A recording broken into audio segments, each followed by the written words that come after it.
like Dish customers. You only get 3 wishes, not 30. Get Dish. Save up to $30 a month and get 3 months free. You know I love My Little Amore very much, but recently I found something else that I love. The puzzle game Royal Kingdom, from the makers of Royal Match. It's free, and we love to play it whenever we have a moment. And there are never any ads to get in our way. Shall we take a look at our friend's leaderboard? What? You took my number 1 spot away from me. Was that Amore? You want to wee-wee on his phone and ruin it? No, we could never do that. Drink lots of water, hydrate. This is a... Tomorrow, we will be under a heat advisory for the entire CSRA between the hours of 1 o'clock in the afternoon until 8 o'clock in the evening, and that's for a heat index up to 108 degrees. Now, it's important to remember that we have different criteria across the CSRA. So on Wednesday, our western counties will still be under a heat advisory with that heat index up to 107. If the rest of the CSRA is expected to heat up to 108, we'll also have an advisory on Wednesday. I'll have more details at 10. WJBF News Channel 6 is proud to salute those who have achieved excellence in 2025.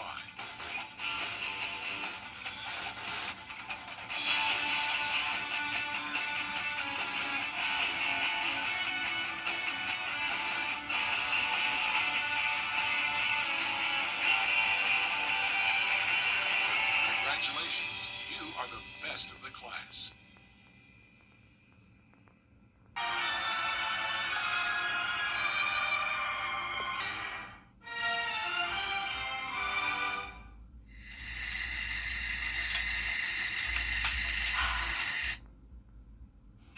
Right now on News Channel 6 and 10, a look at the potential impact of the situation with Iran. We're going to hear from a local political scientist. Also ahead, investigating a deadly shooting. We'll tell you what happened, where that case stands, as your News at 10 starts now. Live from Television Park, this is WJBF News Channel 6 at 10 on BTV.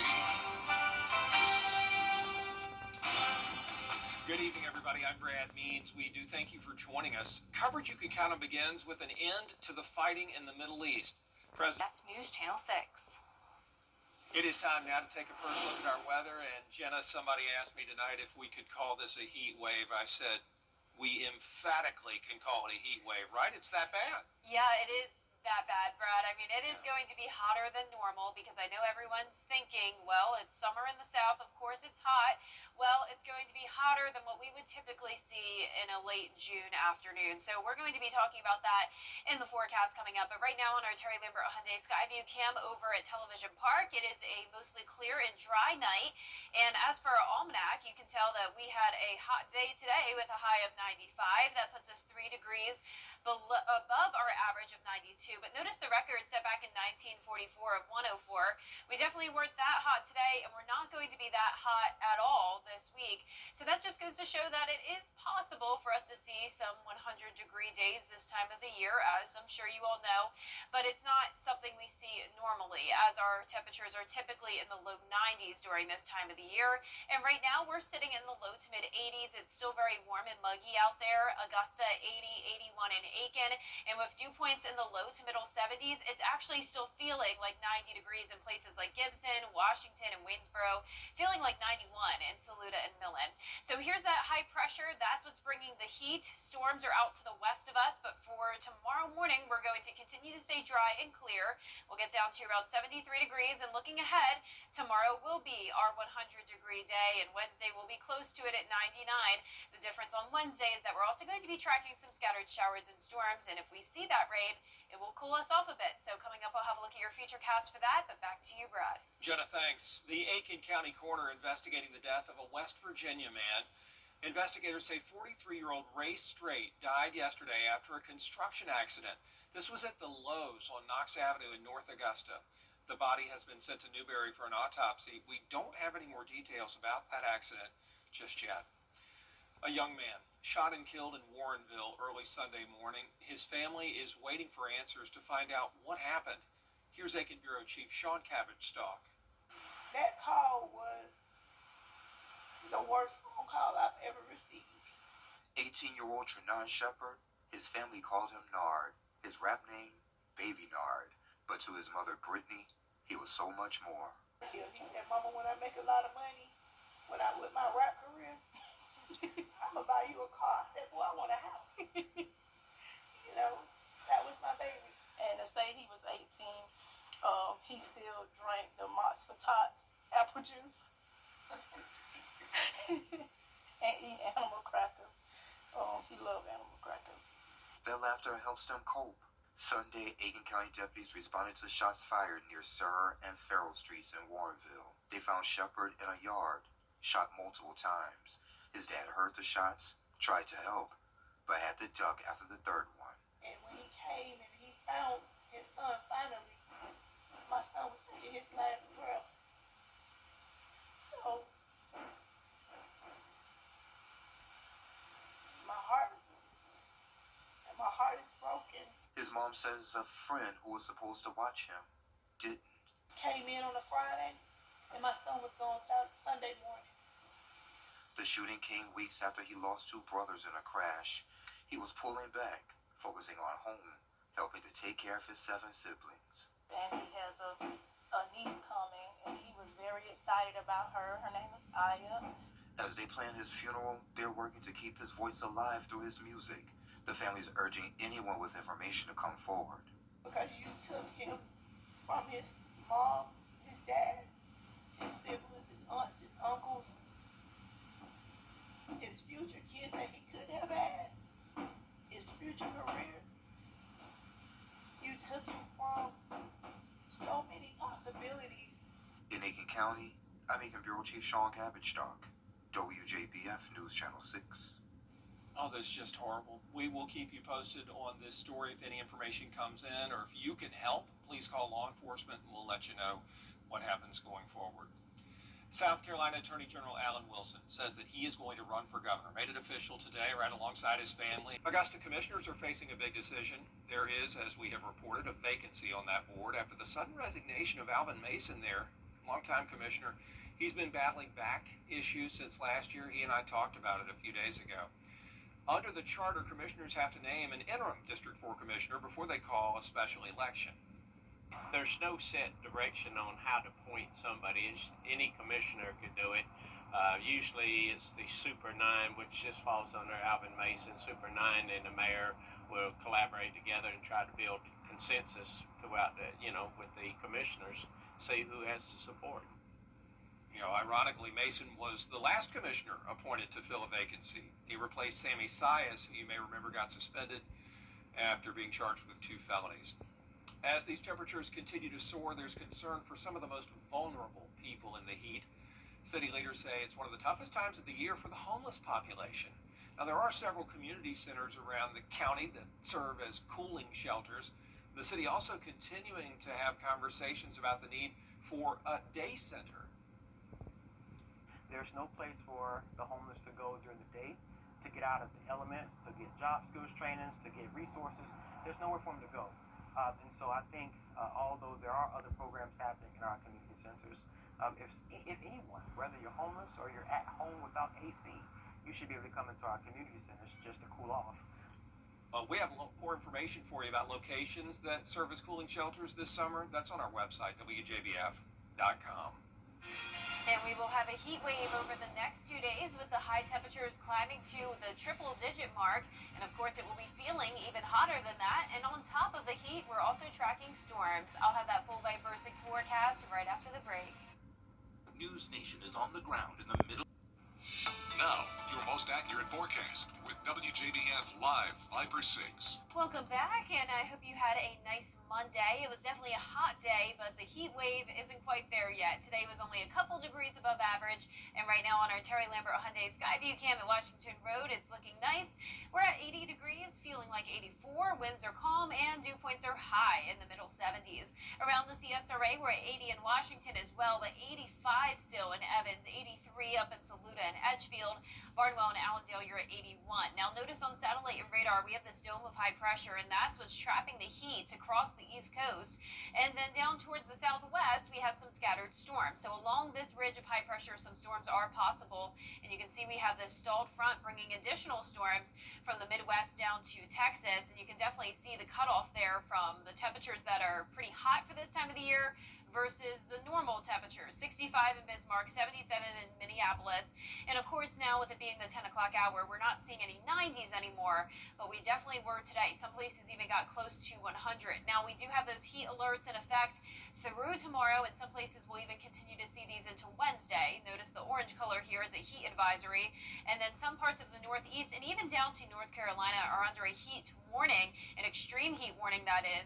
And for our neck of the woods, it is just a heat advisory. So in order for us to have an extreme heat warning, we would need that heat index to be more so in the 110 to 112 range.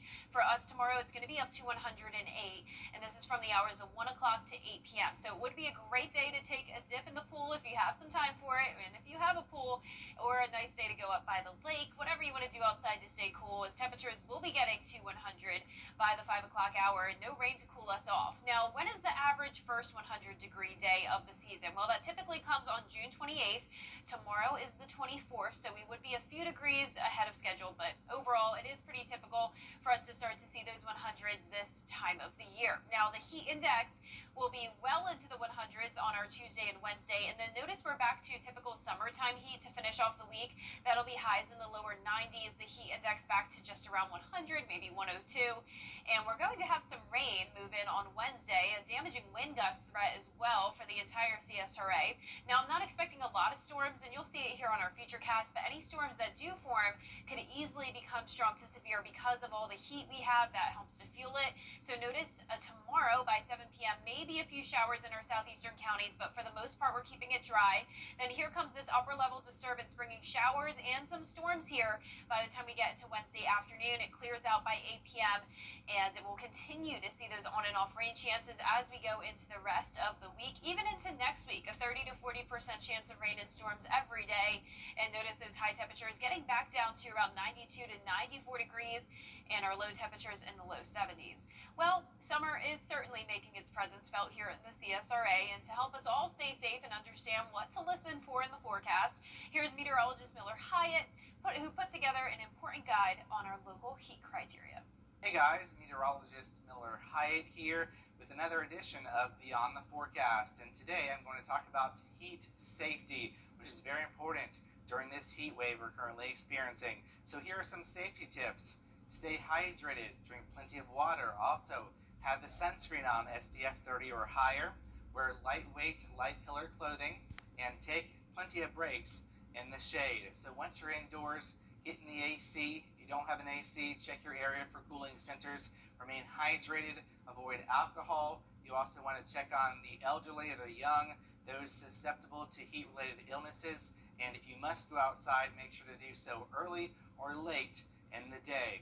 For those that are working outside, you also want to take things further, such as drink a cup of cool water every 20 minutes. Even if you aren't thirsty, make sure to have those electrolytes in that as well. So take regular breaks to rest, and you also want to seek periodic breaks in the AC. So even if we're not in a heat wave like we are in right now, it's still very dangerous. In fact, most heat-related deaths occur outside of heat waves. Avoid overexertion and stay hydrated. Heat stroke can occur even during moderate heat. And never leave people or pets in a hot car. Hot car deaths occur year-round.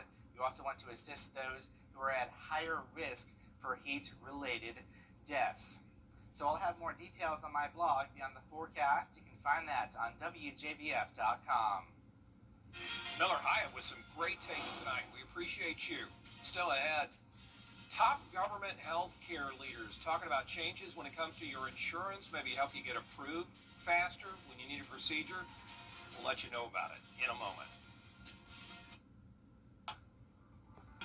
Coming up, we'll tell you about a local coach getting statewide recognition for his stellar season.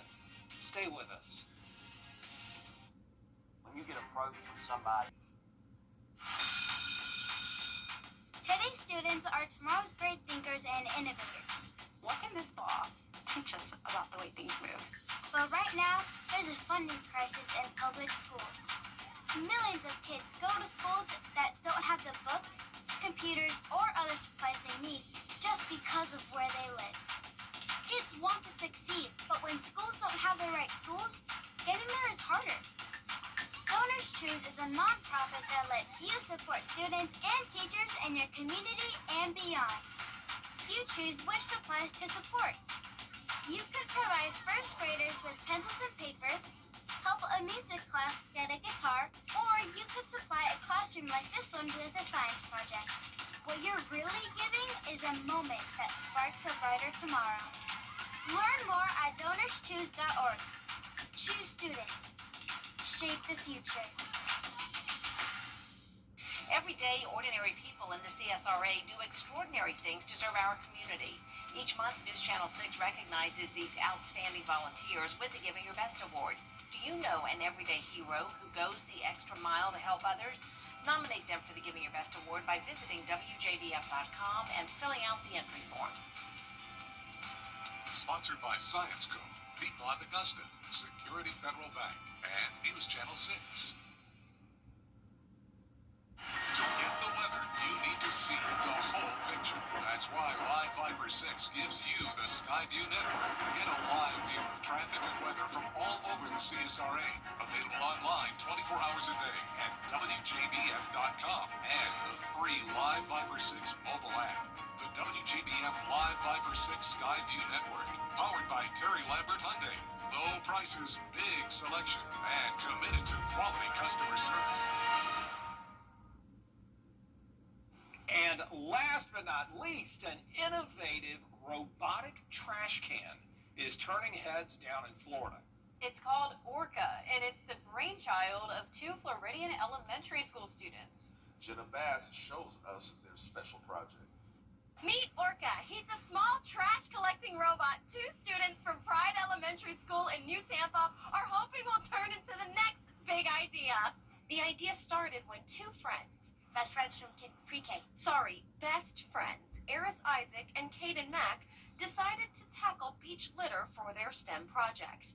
They learned that according to the U.S. Environmental Protection Agency, over 800 species of wildlife globally are affected by beach pollution. So basically, we created this project because we like helping people and animals because of all the trash we see on the beaches, and we wanted to make a difference because it's been hurting our environment and the economy in many ways. Their Orca prototype is made up of household items, Made up of cardboard, wood, and an RC car. plus a heavy-duty trash bag and the painted Orca design, all repurposed for the boys' environmentally friendly vision. Last year, I created a trash robot and entered it into the Hillsborough STEM Fair. This year, me and Eris wanted to improve the design and make it more compatible for beaches. So with their family in full support of Orca, which stands for Ocean Robotics Collection Administration, the boys headed straight to Clearwater Beach for a practice run. I'd be happy to take your trash for you. Caden and Eris are hoping to keep Orca's momentum going and someday rolling right along to a beach or sidewalk near you. The main goal is to get investors interested in Orca so we can take him from being a prototype to a real-life product. Well, that's really cool. And speaking of the beach, I mean, it's going to be feeling like beach weather this week with the heat going all the way up to the triple-digit mark tomorrow. 99 on Wednesday, so pretty much 100 degrees there as well. Then we're back down to 95 on Thursday. 92 and 93 aren't going to feel too bad anymore after 100 tomorrow. Yep. And that's what we'll see all the way into next week, along with those rain chances. Celebrate those low 90s. All right. Thanks, Jenna, and thank you all for watching. Back for News Channel 6 at 11. And Hogan's Heroes is next here on BTV. Have a great night.